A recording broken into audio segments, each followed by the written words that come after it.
Na sa isang phone interview kanina lang, sumagot po si former PNP Chief Bato de la Rosa. Mr. Chair, sabi po niya, and I quote, "Ang masasabi ko lang kay Kerwin Espinosa, sinungaling siya. Kapag nakita ko siya, suntukin ko siya sa muka. Masyado siyang sinungaling, yun lang." End of quote. May hapon yung tanan. Mora ito akong idagdag. Katong gibilaran to akong anak dito sa Cebu. Agi to si Ma'am Garma nga nasuko siya nga gibilaran to akong anak. Pagkita na mo ato niya ka naglumpa taw mig panagan katong mga bisita na mo na bilar kinahadlok to ba nya ako ato mo gito yang gisulti nga anak siya nga nganong gibilaran pa man ni ganong nasuko siya ganong gibilaran ba nya karon na anak siya nga bakit isa lang patay dito marami man sila mo na to Your Honor. Sige po. Ang sinabi po ni Nanay Raquel ay noong nilamayan po yung anak niya ay dumaan po si Ma'am Garma at nagsitakbuhan po sila dahil natakot pagdating ng mga pulis at sinabi po ni Ma'am Garma kung bakit nilamayan daw po ang kanyang anak at bakit isa lang ang lamay na marami naman daw po sila. Sige. Meron pa, doon na pa mong idagdag? Wala. Mo na to? Okay, sige. Para to Your Honor. Okay, salamat, Nay. Who's next? Si Raquel Lop. Raquel, si Baby Rosales po. Okay. May hapon yung tanan. Nay sa kagaga, madaling araw to, gikan si Ma'am Garma po dito sa Raquel, yung diretso sa mua. Kay si Brad, kung ano man na, kanang barangay naman, gikan sa barangay La Raquel, diretso sa Samua. Most of yung gibuhat, dito ni Raquel, yung pantuwad ang mga lamisa, nanaga ng mga sugal. Pero sa iyang pangingon, yan na siya nga, dili siya gusto nga, sugalan ang minatyan. Ang iyang gusto, ampuan. Mo na yung isulti, dili na mo. Lahi ang karaki, lahi sila nga kuha. Mo na dapat katataon, nilakaw na po sila. Tagyan sa kauban sa mga pulis. Mo na. Sige. So yung sinabi po ni Nanay Baby, madaling araw din po galing si Ma'am Garma kina Ma'am Salamay sa anak ni Ma'am Raquel at pumunta siya sa kanila sa Barangay Pasil. No, tapos sinabi ni Ma'am Garma na ayaw daw niya na magsugal ang mga tao doon. Instead, gusto niya na ipagdasal. Pagkatapos naman daw noon ay umalis naman daw po si Ma'am Garma. Okay. Who's next? Ang susunod po ay si Tatay Rodrigo Bailon mula po sa Camarin, Caloocan City. Ako po si Rodrigo Bailon, ama po ni Lenin Bailon, naging biktima po ng war on drug. Sa bahagi po nung anak ko nung December 2, year 2016, pumapasok po siya ng alas 5 ng umaga, umuwi po siya ng alas 12 ng tanghali. Ngayon nagkita po kami na anak, nung umuwi siya, anak, kumain ka na. At medyo may konti tayong ulam. At sa bahagi ng kagagaling lang niya sa school, magpahinga ka.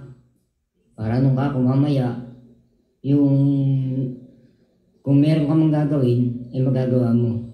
Kaya sa bahagi namin nung alas 12, alas 2, namahinga ako.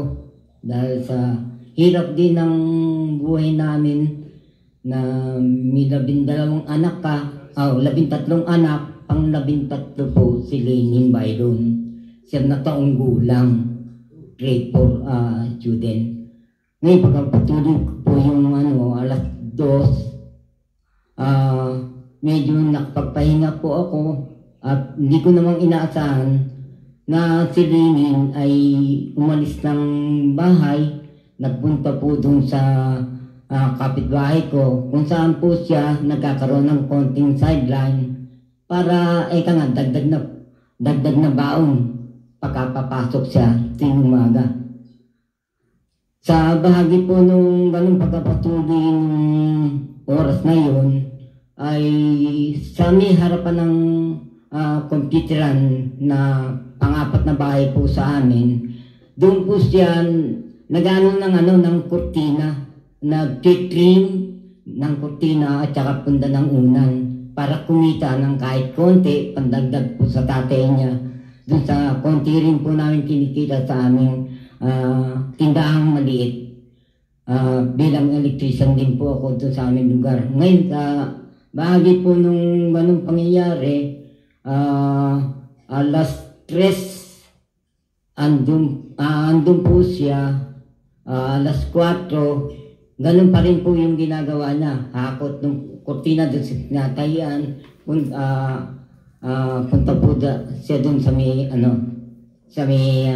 computeran, kung saan po sila doon nung gawain niya. Marami po sila doon.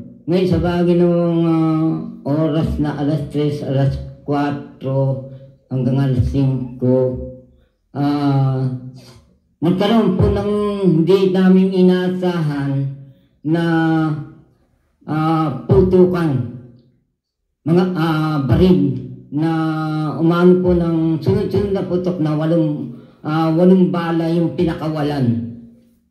Sa bahagi po na nasa loob ako ng bahay, hinanap ko po dun sa mga ilang anak ko dun sa loob ng bahay. Nasaan yung kapatid niyo?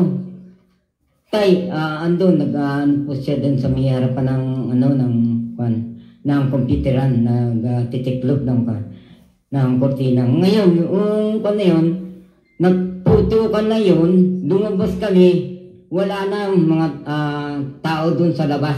Kundi si Lenin ay nakapasok. Nakapasok yung bata, yung anak ko.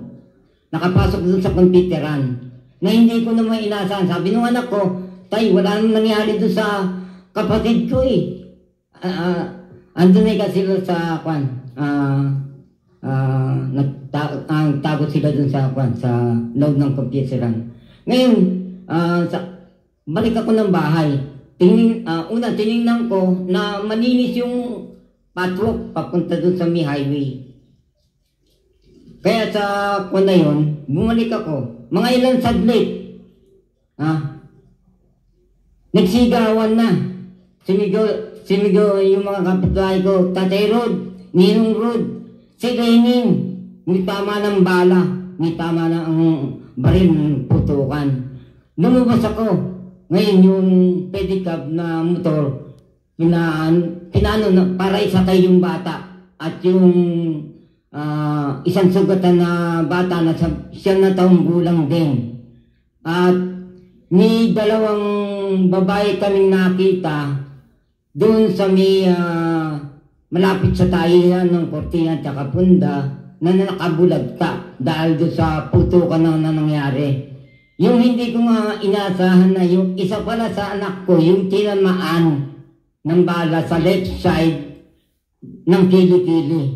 Kaya nga ang ginawa namin doon, dinala namin sa ospital. Yun yung panahon na talagang dumami yung tao. Naharangan yung dinaanan ng pedicab para makarating kami ng E. Rodriguez sa hospital sa Tala. Para maano po namin yung buhay ng aking anak na 7 taong gulang. Ngayon, ang nangyari po dun sa Tala, naipasok po namin siya ng emergency. Doon na po siya nawala ng buhay. At sa bahagi ng ganitong pangyayari po, ay inaasahan ko po na yung ganitong problema, nung siya po ay ililibing, nakita ko po doon sa kanyang death certificate ay bronchopneumonia instead na gunshot. Kaya pansamantala doon muna po kami na gano'n na mailubing yung bata para noon magkaroon sana ng mga sunod-sunod na investigasyon. Ang nangyari po, tinignan lang po doon sa morgue ng Tala Hospital nung mga ilang nag-iimbestiga. Sa bahagi po namin, no, nagtanungan po doon kung kilala namin yung bumaril. Ang pagkakalam po ng mga nakakita doon ay mga riding in tandem na meron po silang hinabol papunta po ron sa kung saan po nakalugar yung mga nagtitiklop, nagtitimpo ng Punda ng Unan na kung saan andun yung anak ko na tinamaan ng bala. Ganyan po yung nangyari noong December 2, 2016 sa ganap na alas 4 ng hapon hanggang alas 5 ng hapon. Isang pangyayari po na hanggang ngayon ay humahanap po kami ng isang pagkakataon sana na yung justisya ay dapat magkaroon. Tsabagi po nung ilang namin, nagdala din po kami ng isang complaint dito sa CHR noong nakaraang November 9, year 2022. Dinal po namin dito yung kung paano yung damay ng aking anak dito sa war on drug ng Pangulong Duterte.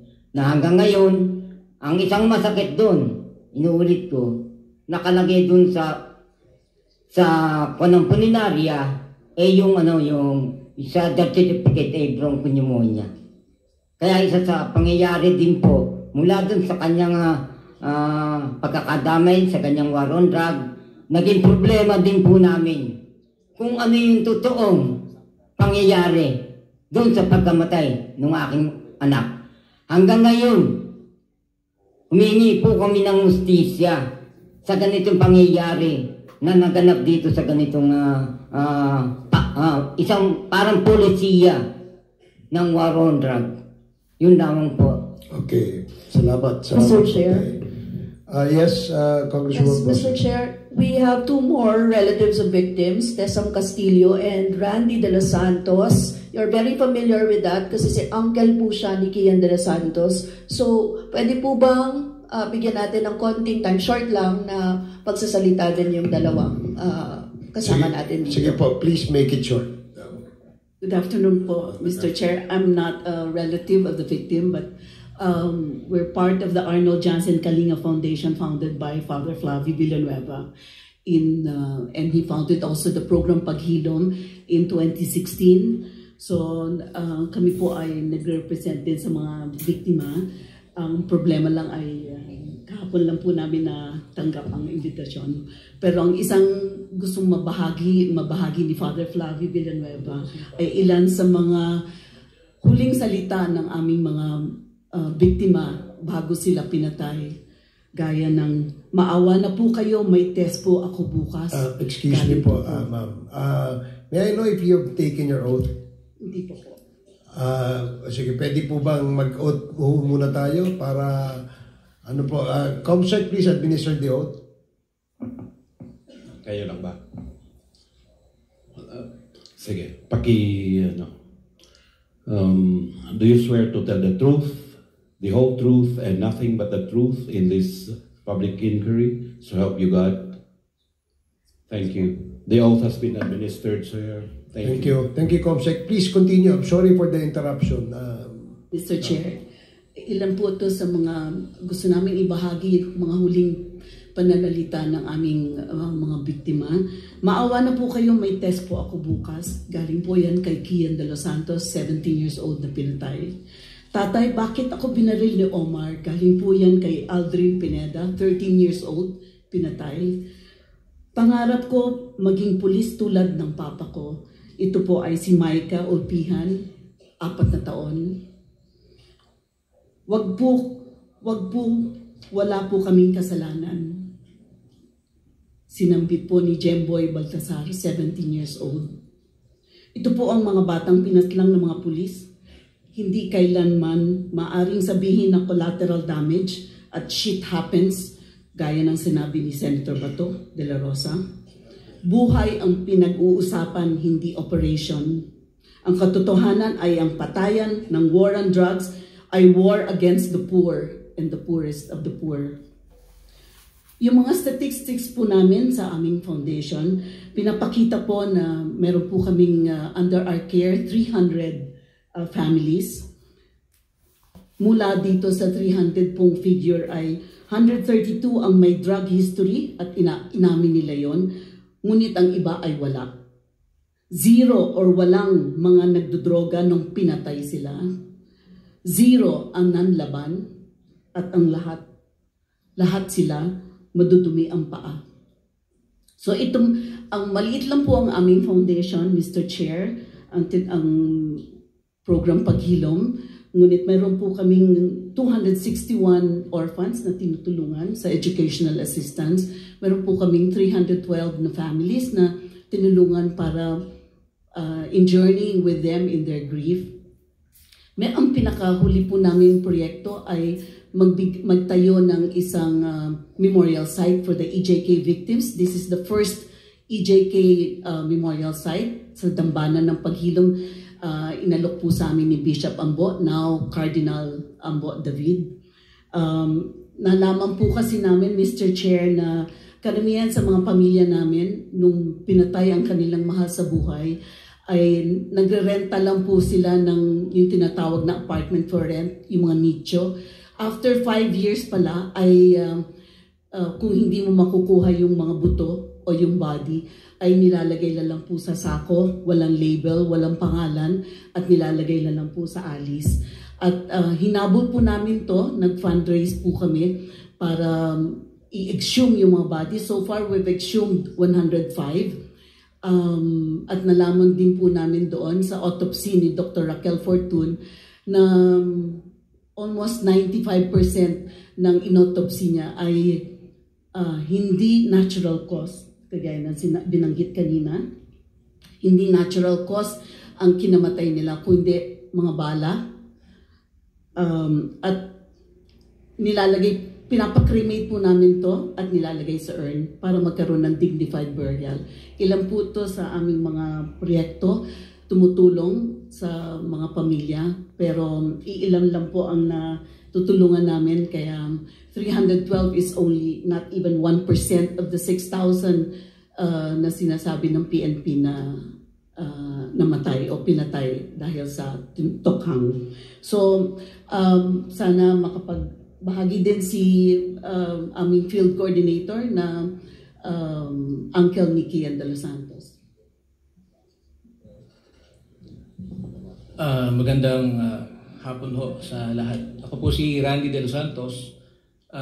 Ako po ay field coordinator sa program Paghilom. Sa akin pong pagbisita sa mga kapwa namin biktima, gusto ko lang ho ibahagi na kadalasan po sa kanila ay hindi nanlaban. Kadalasan po sa kanila ay talagang pinatay. At nakalulungkot po na sa loob ng 6 hanggang 7 taon ay naging madamot sa kanila ang pagkuha po ng mga dokumento. Kagaya ho ng mga police report, hindi ho sila nabibigyan. Ganun din po, nakita din namin sa aming ginagawa sa program Paghilom na yun nga po yung binanggit ni Tatay Bailon. May mga na-dokumento po si Dr. Fortun na hindi ho tila sa akin pong personal na pagtingin ay hindi ho tamang pag-iimbestiga. At alam ho naman lahat, di na ako gagamit ng iba pa. Yung sa aking pamangkin na si Kian, makalipas po, Mr. Chair, ng ilang taon, ay may bala pa hong nakuha si Dr. Fortun. Nakagugulat po yon. Kasi dumating na sa Senado, humingi na rin kami ng tulong sa Public Attorney's Office upang i-autopsy. Makalipas po ng ilang taon ay may nakita pa rin bala. At kadalasan po sa aming mga tinutulungan sa program Paghilom ay pinapipirma po yung mga pamilya ng mga waiver po na hindi na sila magsasampa ng kaso. At kadalasan po na nakita ko din sa aking pakikipag-ugnayan sa kanila na hindi ho naimbestigahan yung mga kaso nila ng pagpatay, lalo higit po, Mr. Chair, yung mga police operation, yun po ang banggit ng pamilya. Kaya po sana matingnan din ang bagay na ito at matulungan po kami mga pamilya ho ng biktima. Maraming salamat po at magandang hapon. Thank you, Mr. Chair. So, Mr. Chair, yun po yung mga victims. Okay. Sige. Wala naman may presentation, so we Yes, will... last na lang siguro, Mr. Chair, si Jane Lee po. Sige, Miss Lee.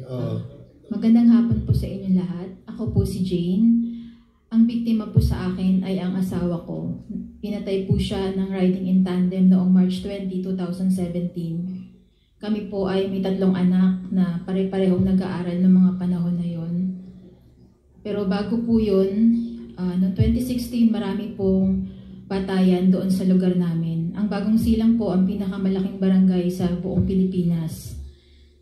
Kaya po, sa sobrang dami po ng mga phase o area, bawat po may mga areang namamatay ay talaga naman pong nababalitaan.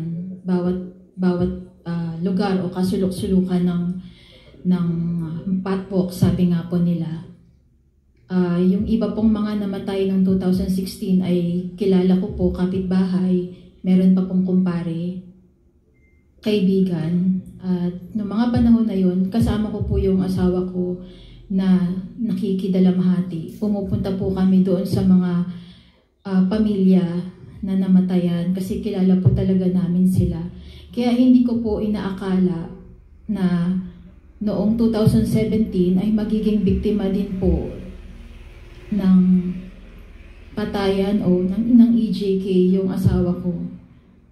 March 20 po nung gabi na yon, habang ako po ay magsusundo sa paaralan ng anak kong babae, yung asawa ko po ay jeepney driver, inaabangan po niya yung jeep na ibabiyahe niya the next day. At nung nakita po kami sa kahabaan ng kalsada ng natawag na Langit Road, sabi niya po sa akin ay mauna na akong umuwi dahil nga po inaabangan niya yung jeep. Nauna na po kaming umuwi kasama nung anak ko. Hindi ko po inisip na may mangyayaring masama sa kanya kahit na po doon sa lugar kung saan kami huling nagkita, huling nag-usap ay may mga ilang napatay na po doon sa kinatatayuan niya mismo. So kinabukasan ko na po talaga nalaman na patay na siya. Parang ganun lang po kabilis na kausap ko pa po siya pero kinabukasan po ay wala na pala at naghahanap na po ako ng damit na isusuot niya. Hindi po ito katulad ng ibang mga storya ng mga kakilala ko na kinakwento nila po sa akin na pumasok yung pulis sa bahay nila o yung mga armadong kalalakihan na hindi nila kilala. Ang sabi po sa akin ng mga nakakita ay nakamotorsiklo at bigla na lang pong binaril yung asawa ko nang nakatalikod. Siyempre po, sa takot ng mga panahong yon, hanggang ngayon wala pang gustong tumistigo. Kaya kahit gusto ko pong magsampa ng kaso, ipakita po sa mga anak ko at sa pamilya ko na gusto ko po talagang magkaroon ng hustisya, yung pagkamatay niya, ay wala po akong magagawa dahil riding in tandem nga po. Kaya po sa dami ng napatay po noong 2016 hanggang sa panahon po ng dating Pangulong Duterte, yung Rise Up po nagpunta sa community, na-organize po yung mga pamilya. Doon po nagsimula na nagkakilala kami. At iyon po yung naging dahilan na nagkakilala kami at nagsimula po na magsalita kami para sa mahal namin sa buhay dahil talaga naman pong sino pong magsasalita para sa kanila. Kaya po, nung dumating po yung pagkakataon na ito na nagkaroon po ng pagdinig, willing po kami talagang magsalita kahit na po napakahirap para sa amin na balik-balikan yung istorya. Wala po kaming magagawa, katulad po nang wala na kaming nagawa na pinatay na po sila. Parang sinasabi na lang po talaga namin sa sarili namin na nag-iimbestiga, kaya kahit po paulit-ulit po kami nasasaktan, ito na lang po yung tangi namin magagawa para po yung part ng mga pamilya ay talaga naman pong manaig at yung katotohanan lang po yung sasabihin namin. Kaya marami pong salamat sa committee, sa iba't ibang committee, lalo na po sa Committee on Human Rights na nagbibigay po sa amin ng pag-asa na sa pagkakataong ito madidinig po ng taong bayan yung mga pamilya ng biktima. Kaya po inaasahan namin at talaga naman tumututok po kami at isa rin po itong proseso para sa pamilya namin dahil kailangan po namin ipaliwanag sa mga anak namin bakit hanggang ngayon po nagsasalita kami kahit ilang taon na po yung nakalipas at kahit po maraming mga nangyayari sa bansa ngayon ay hindi po kami nagpapa-apekto bagamat nilalakasan po namin yung loob namin na sa pamamagitan ninyo magkakaroon po kami ng tinig at kalaunan po talaga makamit na mga pamilya yung hustisya, yung katarungan sa pamamagitan po ng mga abogado namin, yung NUPA lawyers, yung Rise Up at higit po sa lahat sa House of Representatives na naniniwala na kami po talaga ina-acknowledge po ng committee ito na meron po talagang paglabag sa karapatang pantao. Kaya salamat po sa inyo. Yung mapakinggan nyo lamang po kami ay malaking bagay na dahil talaga pong ang hirap po ng buhay, mas lalo pa pong humirap kung yung naging biktima ay breadwinner. Okay. Mahirap pong maging solo parent, mahirap po. Hindi ko po maipaliwanag kung gaano kahirap, pero wala na pong hihirap kung kami po ay hindi mapakinggan. At kung mauulit po ito sa mga darating na panahon, mas mahirap po yun. Kaya kahit po sa namin na nahihirapan kami na magsalita, ito po yung tangi namin magagawa. Kaya salamat po sa inyong lahat. Salamat po sa pakikinig ninyo. Okay, salamat din sa iyo, Miss Lee. No? Matanong ko lang, bago kasi meron po tayong listahan dito ng mga magtatanong, mga kasamahan natin dito sa Congressman. Sa inyong mga pamilya ng biktima, lahat po ba kayo, lahat po ba nung kamag-anak ninyo ay may kaugnayan sa droga? Sa inyo, Tay, sa iyo, Tay, meron bang kaugnayan ng iyong anak sa droga? Wala pong chairman. At ang pamilya ko po sa aming lugar ay wala po kaming droga, sugal, sa iba't ibang bisyo. Kahit na po sa dami ng anak ko, binigyan ko sila ng pagkakataon na isang magandang dignidad, karangalan, para mabuhay, makapagtapos po yung 13. Yung pang 13, yun pa po ang nangyari dito sa war on drug ng Pangulong Duterte. Napakasakit po sa isang magulang. Sige po, salamat po. Salamat po, Tay. Sino ho ang kamag-anak ng biktima at sino po yung namatay na meron hong history na gumagamit ho ng droga? Mayong hapon, mayong gabi. Sige, gabi lang. Akong anak sir, dili dito magamit sir. Bigwin nito siya mga manghod, mga dito maning kamot, bisag unsan lay buhaton, musud, pangugas sa plato para ibuhi sa iyang mga manghod sir. Okay, sige, salamat. Yung anak niya po na si Angelito ay hindi po gumagamit, breadwinner po ng pamilya. Kung ano-ano na lang po na trabaho yung pinapasukan, naghugas ng plato, breadwinner, at siya po ang nagtataguyod ng pamilya nila. Wala pong bisyo. Sige, si Jane, yung husband mo ba, yung asawa mo ba, merong record na gumagamit, nagbebenta ng drugs? Wala po. Nakapag-submit po ako sa Commission on Human Rights ng aking sinumpaang salaysay. Nag-imbestiga po sila sa Bagong Silang at nakakuha po sila ng certificate mula sa barangay na nagsasabing yung asawa ko po ay hindi po kilala o nasasangkot sa anumang kaguluhan, lalong-lalo na po sa drugs. Sinong nagbigay ng certificate? Yung barangay, Badak sa Commission po on Human Rights. May kopya po sila ng certificate na yun. Okay, salamat. Kay Mr. De Los Santos, si Kian ba may record na user siya o nagbebenta siya ng drugs?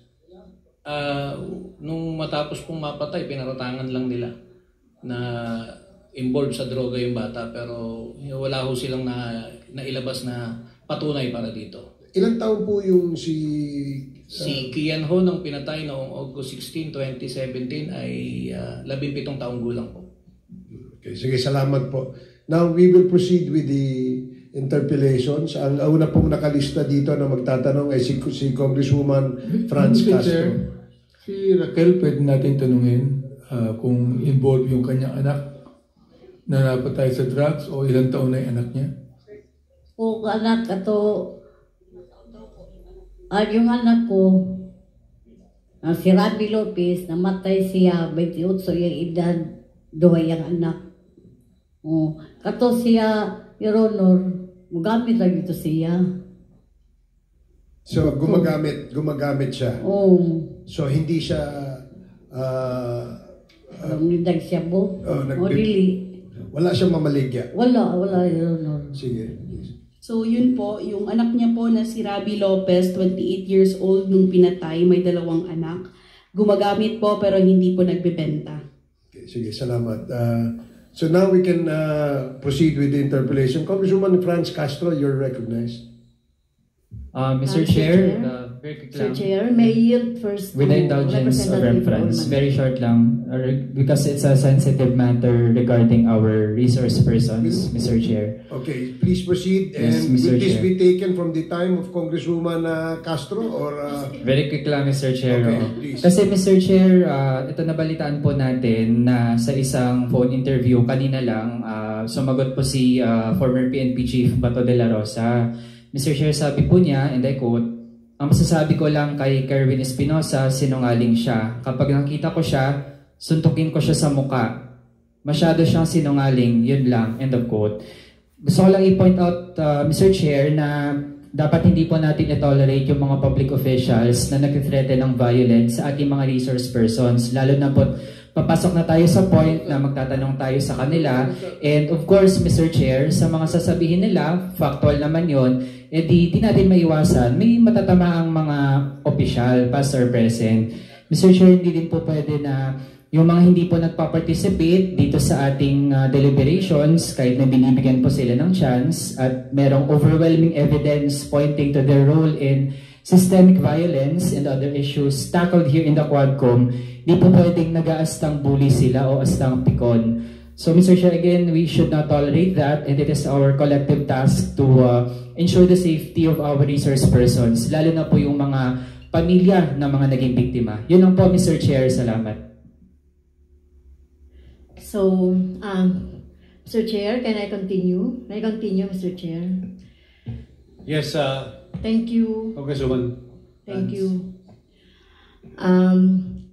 Siguro mga few questions lang po kay kay Tatay Bailon. Si Lenin po, no, yung anak ninyo na 13, siya po yung biktima na sinasabi po ng otoridad na collateral damage, etc. o nadamay. So 9 years old lang siya, no, pero naghahanap buhay na siya para makatulong sa pamilya. Tama po ba, Tatay? Opo. Yes, so sinasabi niyo po na si Lenin ay nung kinukuha niyo po sa morgue yung kanyang bangkay, ay may mga pulis na nagpapirma sa inyo ng death certificate na ang nakalagay sa pagkamatay niya ay bronchopneumonia. Tama po? Doon po sa morgue, Mr. Chairman, pinamili pa po ako noon. Pinamili ako kung ipapa-autopsy ko yung anak kong si Lenin. Okay. Ngayon, sabi ko, hindi ko na pa-autopsy yan. Bakit? Doon pa lang sa punerarya, ang tindi ng bayad. May kontrata ka na, 16,000. Ipa-autopsy pa. Noong panahon ng 2016, alam po namin, doon sa lugar namin, 20,000 pagpapa-autopsy na sinasabi. Yung hindi ko inaasahan, Mr. Chairman, yung anak ko pala, dito mangyayari yung hindi inaasahan ng mga anak kong 12 pa. Okay. Ang bigat po. Okay. So, Tatay, pumirma ba kayo ng waiver na hindi na kayo magpapa-autopsy? Yun ba yun? Yung sinasabi niyo po. Wala po pong pinirmahan kami doon. Maliban po doon sa pwedeng dagdag na Mr. Chairman. Maliban po doon sa nung bago ilabas yung issue nung death certificate, pinapirma po yung aking anak. Okay. So sa death certificate, nakita niyo po yung cause of death ay bronchopneumonia. Opo. So Sino po yung nagbigay sa inyo ng birth certificate na ang nakalagay ay bronchopneumonia? Yung puninarya po, secretary. Yung punerarya na. Opo. So, sino po yung nagbigay sa kanila ng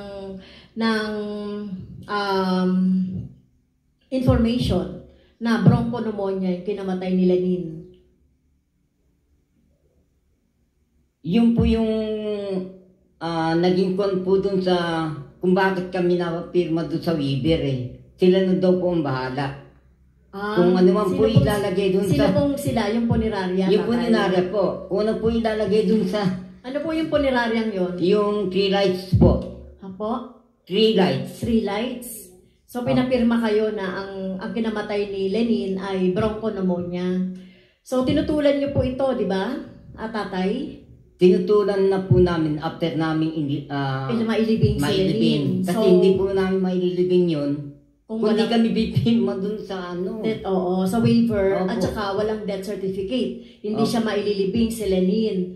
So Opo. after that po, ano po yung nangyari? Hindi po ba nagsampa kayo ng kaso? After nung pangyayari yun, nagsampa po kami ng kaso. Kanya nga lang po, nahirapan po kami sa pagkuha ng mga ilang supporting documents. Isa po yun sa dagdag na pinasa ng problema namin. So ano po nangyari sa kaso na basura? Yung kaso po, pagkatapos po namin makalap yung mga supporting documents, kasi hindi naman po tatanggapin doon sa husgado yung kung di ka kompleto ng dokumento eh. Opo. Ganun po. Kasi sinubukan po namin na i-file yung police report. Opo. Medical report dyan sa Tala. Ano po siya, gunshot. Doon naman po sa police report, andito po sa dala-dala ko po yung mga dokumento. Alleged gunshot din po yung report ng mga police. Ngayon, sa bahagi po nung po namin na ipapatuloy na iyan ito sa husgado rito sa Caloocan. Ngayon, hiningan po kami na kinakailangan daw na ipatabloid yung aming hinihingi na dun sa 100 certificate bago tanggapin yung aming complaint dun sa local register. So sa korte po, ano po yung nangyari doon sa korte? Nakapagpasa naman po kayo ng mga documents, di po ba? Yung mga medico-legal at iba pang mga documents. Opo, Mr. Chairman. So yun po yung parang parang ebidensya. Pero ano po nangyari sa korte? Sa korte po 2 taon. 2 beses po kaming dininay. Kulang po yung mga evidence.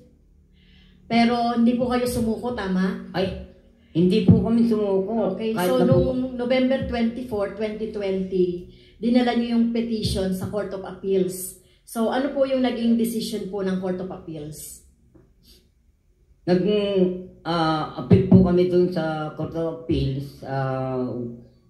After ng 8 buwan, ni-reverse po yung desisyon ng Caloocan na RTC. Okay. So, ito lilinawin ko lang Tatay Bailon.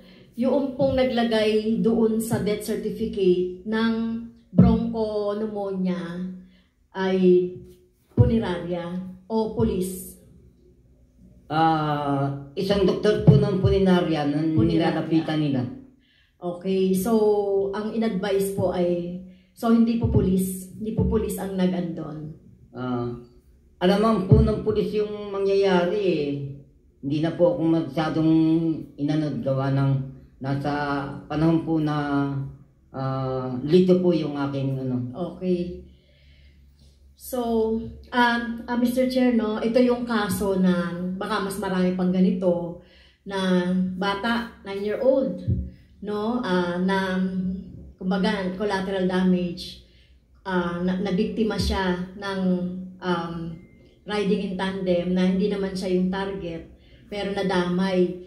So, may ganito pong pangyayari na kung saan binabago po yung death certificate, yung cause nung pagkamatay.